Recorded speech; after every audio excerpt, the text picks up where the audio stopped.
10-15 অথবা 25,000 বছর আগেকার কথা ভেবে নাও। তখন মানুষ তো দূরের কথা, বনের জীবজন্তুদের ক্ষতির কথাও কারোর মনে স্থান পেত না। সে এক অপূর্ব যুগ ছিল। তখন সকলে অহিংসা, ক্ষমা, প্রেম ও মৈত্রীর বন্ধনে পরস্পরের প্রতি আবদ্ধ ছিল। তখন আমার ঘর, আমার বাড়ি এই কথাটিই ছিল না। আশ্চর্যরা স্কুলগুলিকে 4 কোণায় সীমাবদ্ধ রাখলেন না। তাদের ব্যাপক চিন্তাধারায় তারা সমস্ত দেশটাকেই স্কুলে পরিণত করলেন। ফলে প্রত্যেকের কর্মের সীমানাও অনেক দূর পর্যন্ত বিস্তৃত হয়ে গেল। স্কুলের প্রতিটি কাজ ছিল রুটিনের মধ্যে সীমাবদ্ধ। দেশের যে কোনো কাজে প্রতিটি লোক নিজের ঘরের কাজ মনে করে ঝাঁপিয়ে পড়ত। যে চাষবাস করছে সে স্কুলেরই কাজ করছে, আবার যে বাসনপত্র তৈরি করছে সেও স্কুলেরই কাজ করছে। যে যা কিছু করছে সবই স্কুলের কাজ, কারো কোনো নিজস্ব কাজ নেই। সকলের মন সেভাবেই তৈরি হয়ে গিয়েছিল। কাউকে যদি জিজ্ঞাসা করা হতো কোথায় থাকো, সঙ্গে সঙ্গে সে বলবে 5 নং অথবা 6 নং স্কুলে থাকি। আজকাল যেমন ছাত্রছাত্রীরা বোর্ডিং এর 3 নম্বর অথবা 5 নম্বর ঘরে থাকে, ঠিক তেমনি দেশের জনগণের স্কুলের বাড়িতে চাষবাস, স্কুলের কারখানায় কাজকর্ম, স্কুলের জন্যই তাদের সব কিছু। দেশের সমস্ত জমিতে সকলে সমবেতভাবে চাষবাস করত, কারণ নিজস্ব কোনো জমি ছিল না। কে কতটুকু জমি চাষ করবে, স্কুল থেকে সেই ভার জনে জনে ন্যস্ত হতো। কারো আর নিজস্ব কিছু রইল না, তার প্রয়োজনও ছিল না। সকলের ঘরবাড়ি সকলে তৈরি করছে। সেই সময় আশ্চর্যরা তাদের দেশটিকে স্বয়ংসম্পূর্ণ অথবা স্বয়ং নির্ভর করে গড়ে তুলতে চেয়েছিলেন। তাদের ইচ্ছে ছিল দেশের জন্য যা কিছু প্রয়োজন সে সবেরই উৎপত্তি হবে দেশ থেকেই, এবং জনগণ নিজেরাই সেই সব উৎপন্ন করবে। সেই সময়ে বনের পশুরাও যেন দেশবাসীর সমতার নীতিতে, প্রকৃতির নীতিতে জীবনযাপনের প্রচেষ্টায় সহায়তা করে এগিয়ে এসেছিল। হাজার হাজার গাভী নিজেরাই এসে এক এক জায়গায় ভিড় করত। আশ্চর্যরা জায়গায় জায়গায় গাভীর কেন্দ্র স্থাপন করেছিলেন। হাজার হাজার গাভীকে দোহন করে এক একটি কেন্দ্রে দুধ সরবরাহ করা হতো। প্রত্যেক কেন্দ্রের অধীনস্থ স্কুলগুলির বাসিন্দারা সেই কেন্দ্র থেকে নিজ নিজ প্রয়োজন অনুযায়ী দুধ নিয়ে নিত। 10-15টি স্কুল নিয়েছিল এক একটি কেন্দ্র। স্কুলের মাধ্যমেই গাভীগুলিকে দেখাশোনা করা হতো। প্রতিটি গাভীকে স্নান করানো, খাওয়ানো ও তার সেবা যত্নের সম্পূর্ণ দায়িত্ব ছিল দেশের জনগণের উপরে। নিজেদের কর্তব্য হিসাবেই তারা গোমাতার সেবা করত। আশ্চর্যদের শিক্ষা ছিল বড় সুন্দর। তারা বলতেন, গাভী দুধ তুমি গ্রহণ করতে পারো, কিন্তু বাছুরকে বঞ্চিত করে নয়। বাছুর পান করে তৃপ্ত হওয়ার পরে যদি উদ্বৃত্ত থাকে এবং গাভীর কষ্ট না হয়, তবে সেই দুধ তুমি পান করবে। আশ্চর্যের বিষয়, গাভীগুলি নিজেরাই তাদের দোহন করে খালাস করে দেওয়ার জন্য দরজায় দরজায় এসে দাঁড়িয়ে যেত। আশ্চর্যদের শিক্ষার ও আদর্শের প্রথম ধারাই ছিল, কেউ কারোর কাছ থেকে বলপূর্বক কিছু গ্রহণ করতে পারবে না। স্বেচ্ছায় কেউ কিছু দিতে স্বীকৃত হলে তবেই সেটি শ্রদ্ধার সঙ্গে গ্রহণ করবে। সকলেই সেই আদর্শ মনে প্রাণে গ্রহণ করেছিল। তারা নিজেরাই হাজারে হাজারে রাস্তাঘাট তৈরির কাজে নেমে গেল। হয়তো কোনো চাষের জমি পাথরে ভরা, আরও কয়েক হাজার মানুষ সেই জমি পরিষ্কারের কাজে এগিয়ে গেল। হাজার হাজার মানুষ পাথর কুড়াতে কুড়াতে স্তূপাকার করে ফেলল। চাষের জমি পরিষ্কার হয়ে গেল, আর সেই স্তূপীকৃত পাথরকুচি ফেলে রাস্তা তৈরি হলো। উঁচু নিচু জায়গা সব ভরাট করে ফেলা হলো। পাহাড় কেটে কেটে শত শত মাইল রাস্তা তৈরি করে রাস্তার দুধারে পুঁতে দেওয়া হলো অসংখ্য ফলের গাছ। পথশ্রমে ক্লান্ত হয়ে কোনো পথচারী যাতে গাছের ছায়ায় সমস্ত ক্লান্তি দূর করে স্নিগ্ধ হতে পারে, তার পিপাসা নিবারণ করতে পারে, তার জন্য এই ফলের ব্যবস্থা। রাস্তার পাশে পাশে নলকূপ ও পুষ্করিণী খনন করে জলের ব্যবস্থাও করা হতো। সমস্ত দেশটি যেন ফলে ফুলে সুসজ্জিত হয়ে একটি সুন্দর বাগানে পরিণত হলো। কোনো জায়গা আর খালি রইল না। জনগণ সুন্দরভাবে মিলেমিশে দেশের সমস্ত কাজ নির্বাহ করত। আন্তরিকতার সঙ্গে সকলের সাথে সহযোগিতার মনোভাব নিয়ে কে কতটা ভালোভাবে সুন্দরভাবে কাজ করতে পারবে, তার জন্য ছিল সহযোগিতামূলক প্রতিযোগিতা। এই প্রতিযোগিতায় পরস্পরের প্রতি বিদ্বেষভাব না জন্মিয়ে সম্প্রীতির ভাবটাই ফুটে উঠত বেশি। কোথাও হয়তো সেচের জলের প্রয়োজন, জলাশয়ের জল শুকিয়ে গেছে, নদী অনেক দূরে, সবাই মিলে কোদাল কাঁধে নিয়ে নেমে গেল। খাল কেটে নলকূপ খনন করে জলের ব্যবস্থা করে ফেললো। এমনকি পাহাড় কেটে কেটে এমনভাবে জলের ব্যবস্থা করলো যে পানীয় জল এবং কৃষিক্ষেত্রে সেচের জল সরবরাহের কোনো অসুবিধাই রইল না। ফলে শস্য উৎপত্তির ক্ষেত্রেও কোনো বাধা জন্মাতে পারল না।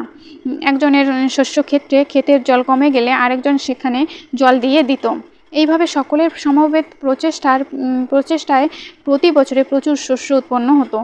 এক বছরে যে পরিমাণ শস্য উৎপন্ন হতো 4 বছরে খেয়েও তা শেষ করা যেত না। ফলে সার্বজনীন শস্য ভাণ্ডারে প্রচুর শস্য সদাই মজুদ থাকতো। যার যখন যেটুকু দরকার সেই শস্য ভাণ্ডার থেকে নিয়ে নিত। কিন্তু প্রয়োজনের অতিরিক্ত এক মুঠি শস্য বেশি নিয়েও ব্যক্তিগতভাবে মজুত করার নিয়ম ছিল না। কেউ তা করলে তাকে কঠোর শাস্তি পেতে হতো। দেশের অভাব, অভিযোগ, দারিদ্র্য ইত্যাদি শব্দগুলো যেন রূপকথার আসরে ঠাঁই পেল। দেশে ভিক্ষুকের চিহ্নমাত্র রইল না। জনগণ নিজেরাই ঝাড়ু হাতে নিয়ে গ্রামে গঞ্জে শহরে ময়লা পরিষ্কার করার কাজে লেগে গেল। কোথাও এতটুকু ছেঁড়া কাগজ পর্যন্ত রইল না। তখন কোনো কাজ করতেই কেউ পিছপা হতো না। কারণ যে ঝাড়ু দেয়, যে কলম পেশে, যে ময়লা ফেলে, যে কবিতা লেখে আর যে বিজ্ঞানের দুরূহ তত্ত্ব নিয়ে গবেষণা করে, সকলের সম্মান এক। এখানে কোনো উঁচু নিচু বৈষম্য নেই। যে নোংরা ঘেটে সবাইকে পরিচ্ছন্ন থাকার সুযোগ করে দিচ্ছে সে নিকৃষ্ট আর অন্য সবাই পরম পবিত্র, এরকম অবাস্তব কথা তারা চিন্তাই করতে পারতো না।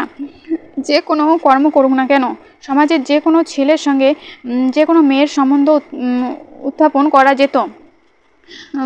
সেখানে কোনো রকম দ্বিধা সংকোচ ছিল না। বিদেশের সাথে কাজকর্মের প্রয়োজনে যদি কখনো সোনার প্রয়োজন হয়, তার জন্য দেশবাসীরা মিলিতভাবে প্রচুর সোনার গহনা ওই স্কুলের হেফাজতেই রেখে দিত। তারা মাটির তলায় ঘর করে অথবা কোনো সিন্ধুকে সোনা রাখার প্রয়োজন অনুভব করতো না।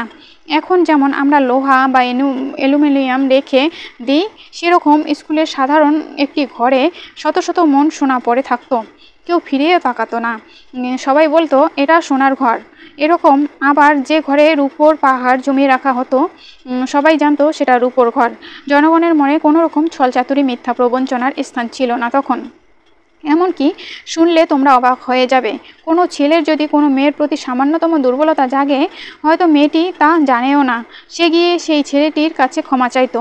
আপনার সম্বন্ধে আমার মনের একটু দুর্বলতা এসেছে, আপনি আমাকে ক্ষমা করবেন।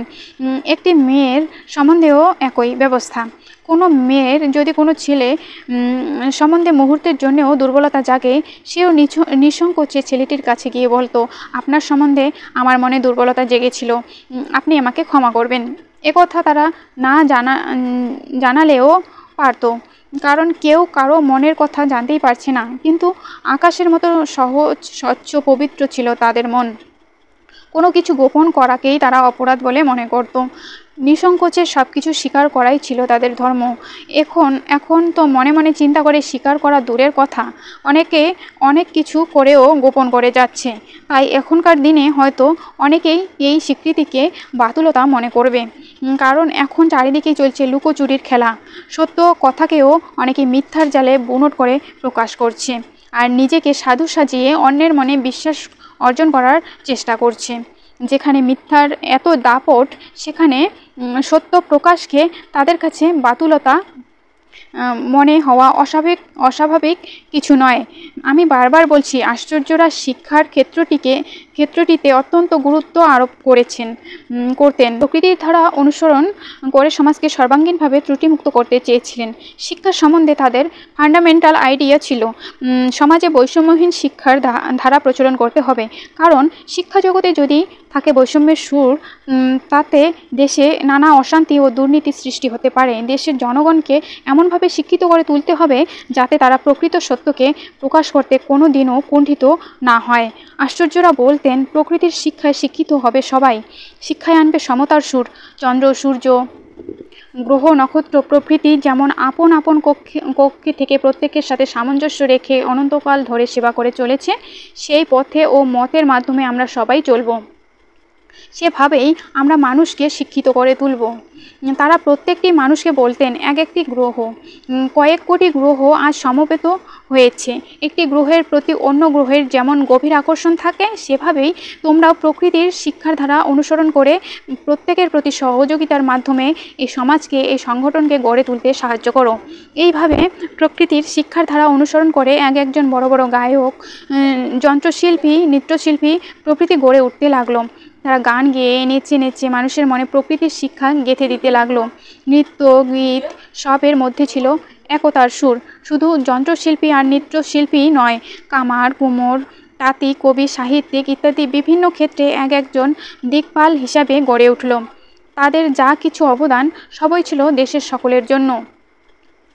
তাদের একটি নীতি, তা হলো কর্মের নীতি। কর্ম ছাড়া সাফল্য লাভের অন্য কোনো উপায় তাদের ছিল না। কর্মই ছিল তাদের ধর্ম। কর্মকে কেন্দ্র করে সমস্ত সমাজকে তারা গড়ে তুলতে লাগলো। আশ্চর্যরা বলতেন, মৃত্যু তো আছেই, তবে আমাদের কর্তব্য জন্ম থেকে মৃত্যু অবধি কেউ যেন এখানে ব্যথা বেদনার কষ্ট না পায়, সেদিকে সতর্ক দৃষ্টি রাখা। প্রকৃতির ধর্ম ছাড়া অন্য কোনো ধর্ম গ্রহণে তাদের আপত্তি ছিল। একমাত্র প্রকৃতির ধর্ম চিরন্তন, স্বচ্ছ, অনন্ত, উদার। এখানে হিংসা, দেশ, মারামারি, কাটাকাটি, কল্পনা বা জন্মান্তরের কোনো অবান্তর কথা নেই। এখন এদেশে চারিদিকেই রাজনীতি, ধর্মনীতি ও অন্য যে কোনো নীতির মধ্যেই চলছে দুর্নীতি আর অরাজকতা। তুমি তো বলছো অভাবের তাড়নায় পাগল হয়ে যাচ্ছ। এ যে রাজনীতি, ধর্মনীতি, মঠ মন্দির, হইচই, তাতে দেশের কি হলো? ধর্মনীতি, রাজনীতি বলো আর কবিতা, সাহিত্য অথবা অন্য যে কোনো শিক্ষার কথাই বলো, আমি দেখব এতে দেশের মানুষ কতটা উপকৃত হচ্ছে। কেউ কোনো বিষয়ে 50টা ডিগ্রি নিল, পৃথিবীজোড়া খ্যাতি লাভ করলো, তাতে সাধারণ মানুষের কি হলো? দেশের অভাব অভিযোগ দূর করার ক্ষেত্রে ওসবের কোনো মূল্য নেই। যার বলিষ্ঠ নেতৃত্বে জনগণের মুখে হাসি ফুটবে, সকলেই দুবেলা খেয়ে পড়ে বাঁচবে, সেই নেতার উপর নির্ভর করা যায়। এছাড়া অন্য কারো উপরেই নির্ভর করতে পারি না। কল্পনা বা অবান্তর কথার উপরে যে দেশ চলবে, তাদের তো ছিদ্র পোহাতেই হবে। প্রকৃতির শিক্ষাই প্রকৃত শিক্ষা। এখানে যে শিক্ষা চলছে তা হলো সমাজের শিক্ষার নামে অশিক্ষা আর কুশিক্ষা। তখনকার দিনে আশ্চর্যরা প্রকৃতির শিক্ষায় জনগণকে শিক্ষিত করে একতার পথে, মহাকাশের অনন্ত গতির পথে নিয়ে যেতেন। আর এখনকার শিক্ষা একতা থেকে সরিয়ে এনে যত রকম ক্ষুদ্রতা, সংকীর্ণতা আর মানুষকে প্রতারণা ও বঞ্চিত করতে শেখায়। তখনকার দিনে মুক্তাকাশের মুক্তভাব নিয়ে, মুক্ত মন নিয়ে যা কিছু তারা শিখতেন, তাতেই তাদের বৈশিষ্ট্য ফুটে উঠত। সেই সময়কার চিকিৎসক বা বিজ্ঞানীদের এখনও সকলে শ্রদ্ধার সঙ্গে স্মরণ করে। সেই সময়ে যারা গায়ক ছিলেন, তাদের গানের সুরে রাগিনীতে আগুন জ্বলে উঠত, আবার অন্য রাগের আলাপে সেই আগুন নিভে গিয়ে বর্ষার সজল ধারা নামত। এমন ছিল তাদের একাগ্রতা ও শিক্ষার সহজিয়া সুর। আকাশ বাতাসের মতো সহজ সুন্দর ছিল তাদের মন, তাদের চিন্তাধারা। তাই তাদের গানে, বাজনা, ধ্যানে, ধারণায় সেই সহজ সুরটি ফুটে উঠত। তাদের প্রাণের দরদে সমস্ত পরিবেশটাই সেই সুরে সুরময় হয়ে যেত। এজন্যই জনগণের প্রতি আশ্চর্যদের প্রথম কথাই ছিল, তোমরা প্রকৃতির দিকে তাকিয়ে দেখো, দরদি হও। নিজের অন্তরের দরদ মিশিয়ে অন্যের মনে দরদ সৃষ্টি করো, তবে তো কাজ হবে। শিশু বয়স থেকেই দরদ নিয়ে কাজ করতে, অন্যের জন্য দরদ নিয়ে অনুভব করতে শেখাতেন তারা। দরদ বিনে অনন্ত প্রকৃতির সৃষ্টির মাধুর্য উপলব্ধি করা যায় না। তাই দেশের প্রতিটি মানুষ, শিশু, যুবা, আবাল, বৃদ্ধ, বনিতা সকলেই গভীর নিষ্ঠার সঙ্গে কাজ করতেন। তাদের প্রতিটি কাজেই সাফল্যমণ্ডিত হতো। এইভাবে ক্রমে ক্রমে সফলতার চরম শিখরে আরোহণ করেছিলেন তারা। আর আজ আমাদের দিকে তাকিয়ে দেখো, প্রতিটি কাজেই ব্যর্থতা, বিপত্তি আর হায় হুতাশ। কোথাও কোনো আশার বাণী, কোনো উৎসাহ উদ্দীপনা নেই। সর্বত্রই যেন দ্বীপ নেবু নেবু হয়ে সব কিছু ঝিমিয়ে এসেছে। আমাদের দেশে সেই দরদি কোথায়, যিনি দরদ দিয়ে প্রত্যেকের মনে আশার আগুন জ্বালিয়ে দেবেন, আর সেই আগুনে মানুষ আবার নতুন উৎসাহ নিয়ে জেগে উঠবে। 50 বছর আগেও আমাদের দেশে মানুষের মধ্যে যতটা দরদ পেয়েছি, তার আর চিহ্নমাত্র নেই। মানুষের ছোটবেলায় দেখেছি শিক্ষক ও ছাত্রের মধ্যে কি মধুর সম্পর্ক। তাদের উভয়ের মধ্যেই তখন দরদ ছিল, প্রাণের স্পর্শ ছিল। শিক্ষকরা কি দরদ নিয়ে নিজেদের উজাড় করে ছাত্রদের শেখাতেন। ছাত্ররাও মাস্টার মশাইকে গভীর শ্রদ্ধা করত। এখন ছাত্ররা মাস্টারদের মানে না, মাস্টার মশাইরাও হাল ছেড়ে দিয়েছেন, কেউ কারো জন্য অনুভব করে না। এখন সবাই বাঁচতে গিয়ে তবলার ঠেকার মতো শুধু ঠেকা দিয়ে চলেছে। আজ সর্বত্র ঠেক দেওয়া কাজ দেখতে পাচ্ছি। কেন এমন হচ্ছে বলো তো?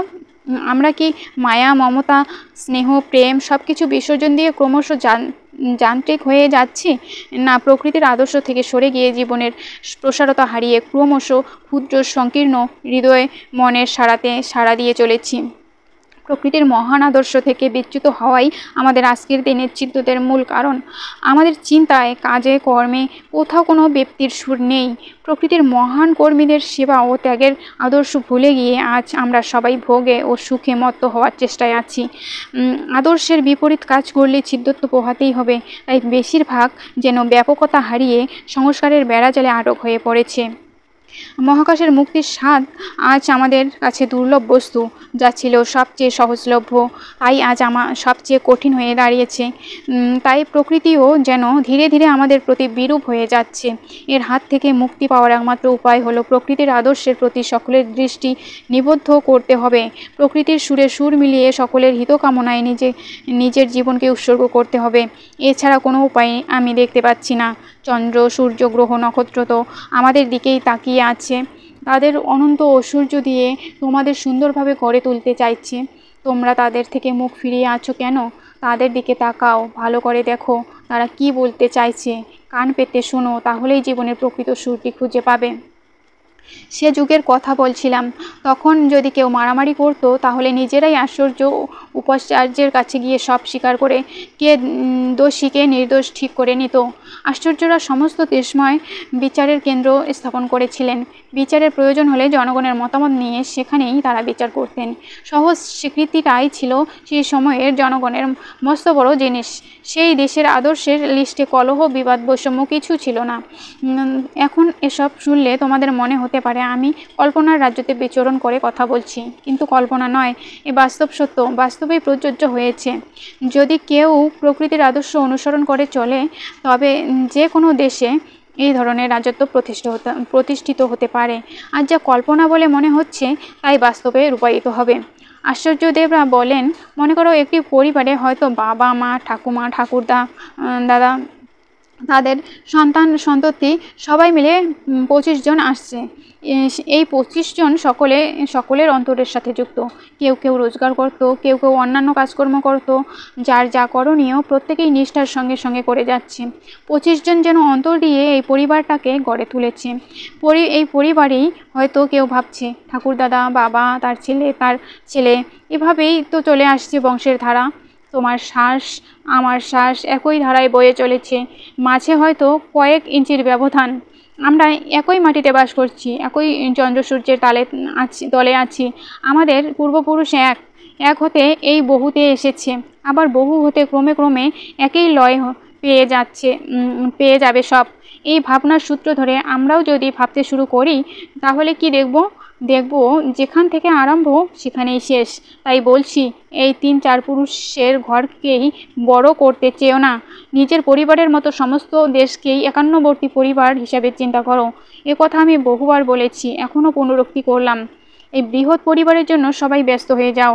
এই বিস্তীর্ণতার দিকটা, ব্যক্তির দিকটা, মহাকাশের অনন্ত সুরের দিকটা সকলের মনে গেঁথে দিয়ে যাও। আগেই বলেছি, আশ্চর্যদেবরা ছিলেন বিচক্ষণ ব্যক্তি। কলেরা, বসন্ত প্রভৃতির রোগ নিরাময়ের জন্য যেমন ইঞ্জেকশন দেওয়া হয়, তারাও জনে জনে ডেকে প্রকৃতির সুরের ধারায় প্রত্যেকের ভিতরে এমন ইঞ্জেকশন দিয়ে দিলেন যে সকলের মনের মধ্যে বিবাদ বিচ্ছেদের কোনো নামগন্ধই রইল না। প্রকৃতির সুরটি তাদের অন্তরের গভীরে একেবারে গেঁথে গেল। এক অপূর্ব দরদি মন নিয়ে তারা সকলের সেবা কাজে এগিয়ে গেলেন। কোনো কবিতা, কল্পনা বা গল্পগুচ্ছের কথাতে এদের আদর্শচ্যুত করা সম্ভব হলো না। তাদের সমস্ত মতবাদ ছিল প্রত্যক্ষ ও বাস্তবের কঠিন ভিত্তির উপরে প্রতিষ্ঠিত। সেই সময়ে তারা যত গ্রন্থ, সাহিত্য বা শাস্ত্র রচনা করতেন, সব কিছুর মাধ্যমে প্রকৃতির অনন্ত রহস্যকে জানাই ছিল তাদের একমাত্র উদ্দেশ্য। তাদের প্রত্যেকের মনেই জিজ্ঞাসা ছিল, কেন সৃষ্টি হলো, এই কি উদ্দেশ্য এই সৃষ্টির, এর শেষ কোথায়, আরম্ভই বা কোথা থেকে? এই অনন্ত জিজ্ঞাসার সমাধান খুঁজতে গিয়ে যুগের পর যুগ কেটে যেতে লাগলো, তবুও খোঁজা শেষ হলো না। এ নিয়ে কয়েকজন রিসার্চ শুরু করলেন, বিরাট বিরাট গবেষণাগার স্থাপিত হলো, জনগণ ঢেলে তাদের সাহায্য করতে লাগলো। অজানাকে জানবার নেশায় তারা পাথর থেকে সোনা দানা বের করলো, মাটি থেকে কত বস্তুর সন্ধান করলো, ভাগ ভাগ করে তন্ন করে তারা বস্তুকে জানতে চাইতো, সৃষ্টির উৎসকে মূল উদ্দেশ্যকে খুঁজতে চাইতো। বুঝতে পেরেছ? ভক্ত বলছেন আগে হ্যাঁ। এ তো অসম্ভব ব্যাপার। ঠাকুর বলছেন অসম্ভব ব্যাপার নয়। তোমরা তো আজও তাদের রক্ত বহন করছো, আজও সেই চন্দ্র সূর্য জল মাটি আকাশ বাতাস সবই রয়েছে। নেই শুধু সেই আদর্শ, নেই সেই শিক্ষা। ভক্ত বলছেন ঠাকুর সেই স্কুল কোথায়, সেই আশ্চর্যদের আমরা কোথায় পাবো? ঠাকুর বলছেন কি বলছো, সেটা তো যে কোনো মুহূর্তেই বাস্তবে রূপায়িত করা যায়।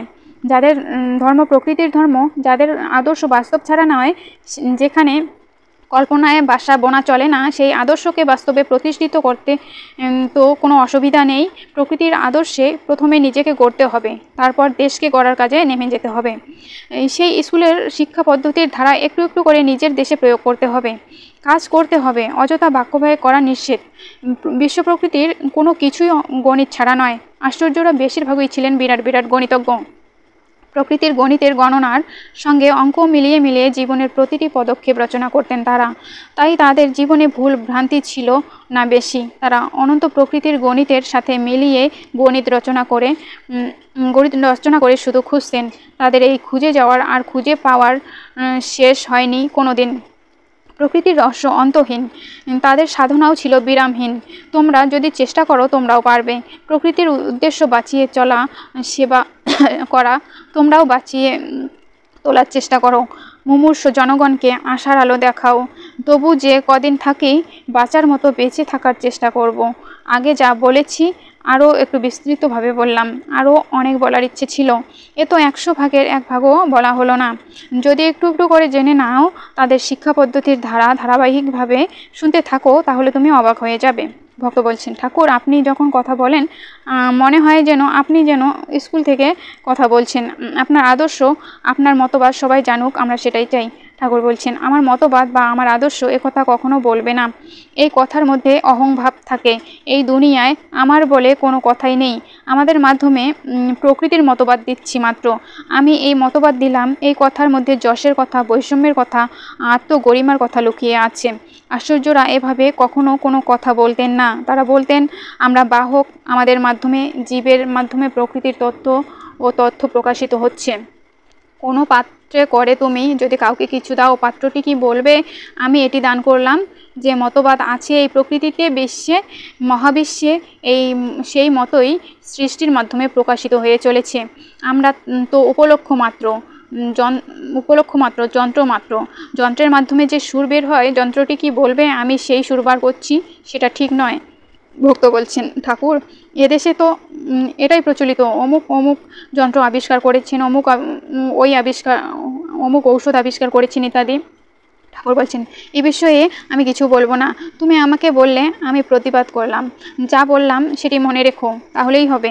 শিশু বয়স থেকে আমার এই দেহবিনা যন্ত্রের যে সুর জেগেছে, সেই সুরের মাধ্যমে মহাকাশের সুরকে প্রকাশ করা হচ্ছে। আমার মাধ্যমে এই সুর প্রকাশিত হচ্ছে বলে নিজেকে হোমরা চোমরা বলে জাহির করতে পারি না। তো আমরা প্রত্যেকেই তো সেই একই চৈতন্যের সিট।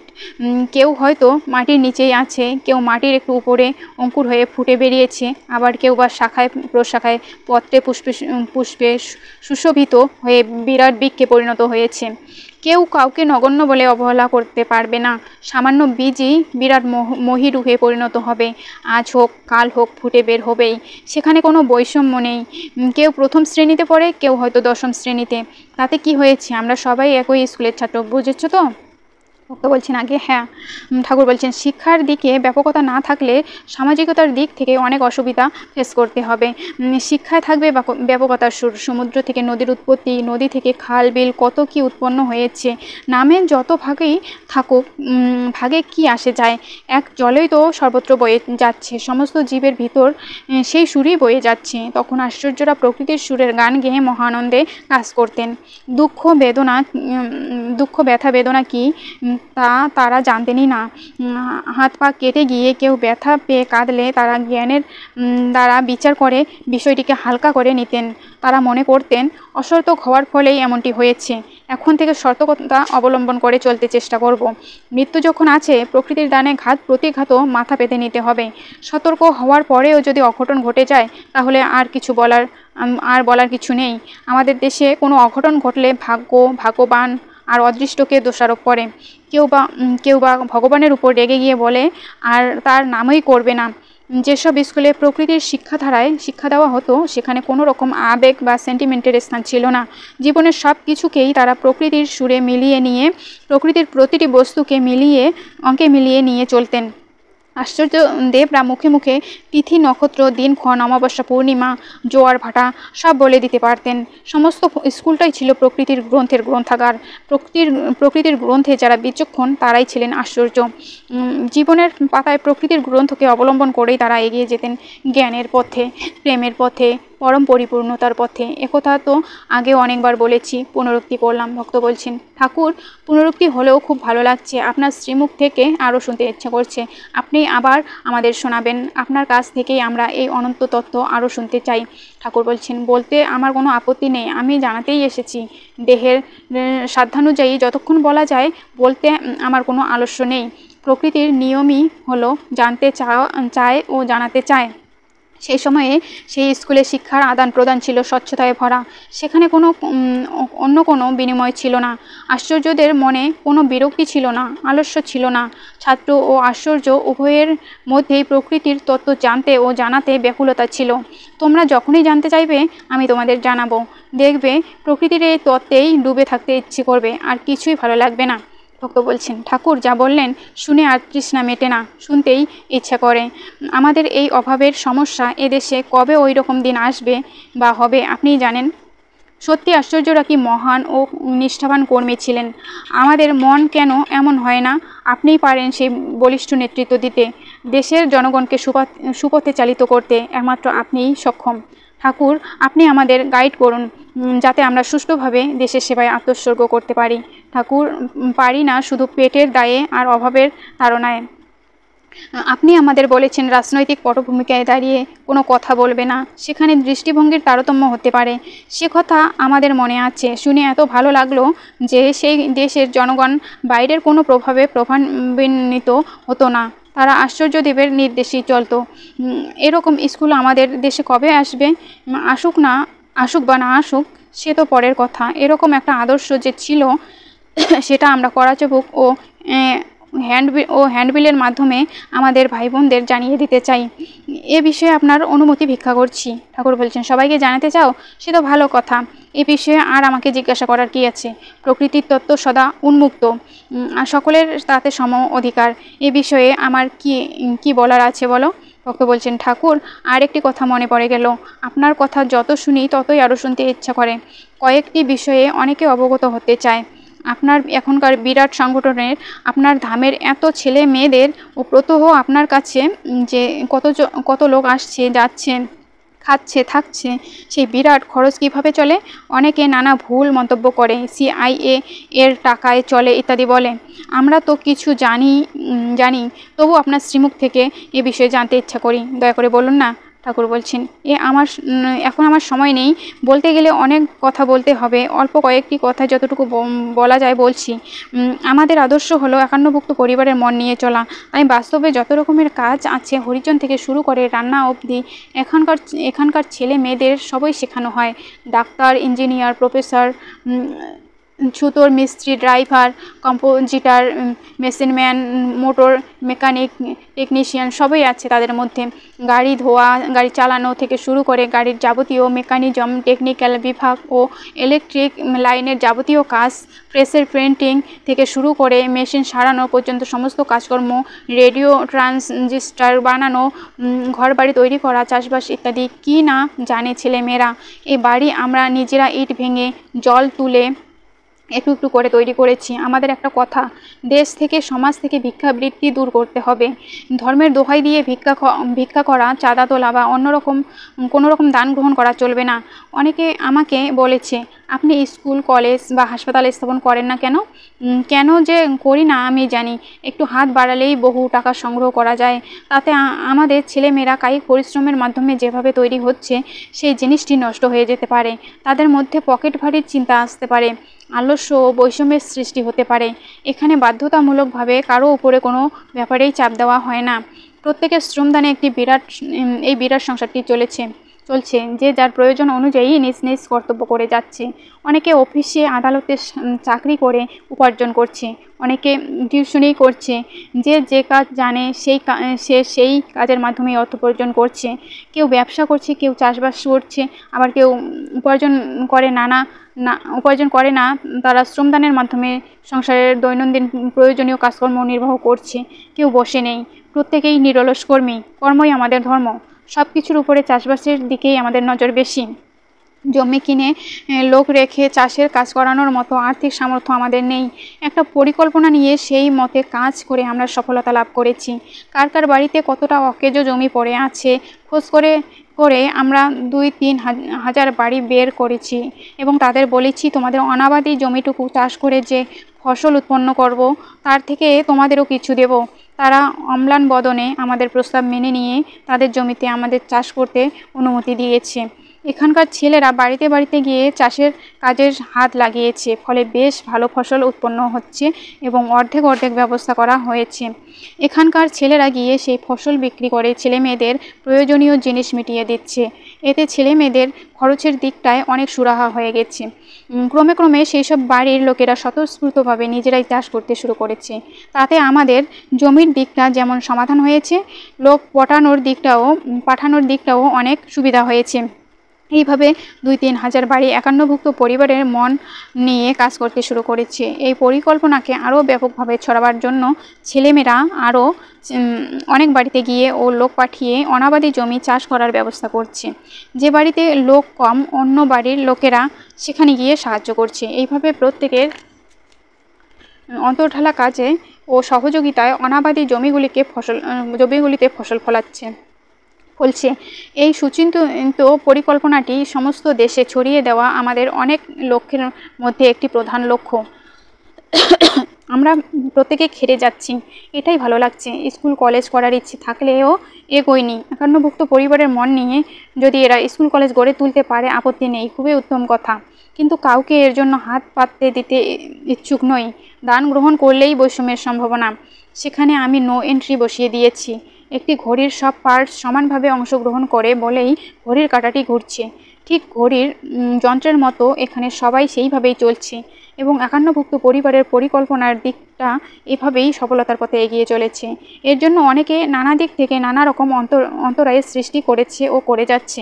আমরা ভ্রুক্ষেপ না করে আমাদের অভিযান চালিয়ে যাচ্ছি। আমরা এমন দেশে বাস করছি, কোনো ভালো কাজ নিজেরাও করতেও দেবে না। আমাদের ধামে যে কিছু দেয় আর যে না দেয় সব এক। তোমরা যে বলো কোটিপতি আর ল্যাচরাপতি, এখানে সব এক আসনে আছে, কোনো ব্যবধান নেই। গাড়ি নিয়ে আসা যারা আর হাঁটা পথে চলে যারা, উভয়ের সমান মূল্য। একমাত্র বৃদ্ধ, অসুস্থ, অক্ষম ছাড়া প্রত্যেকেরই সমান আসন। এখানে আয় যেমন ব্যয় তেমন। জমা খরচের খাতায় নীল। কোনো দান ডোনেশন যখন গ্রহণ করা হয় না, CIA এর প্রসঙ্গ এখানে অমূলক ও ভিত্তিহীন। এক কথায় কোনো মতে আমাদের চলে যাচ্ছে। বুঝতে পেরেছ? আরও অনেক বলার ছিল, পরে এসে জেনে নিও। ভক্ত বলছেন, আগে আমার সব পরিষ্কার হয়ে গেছে ঠাকুর, আজ তাহলে আসি। ঠাকুর বলছেন, এসো।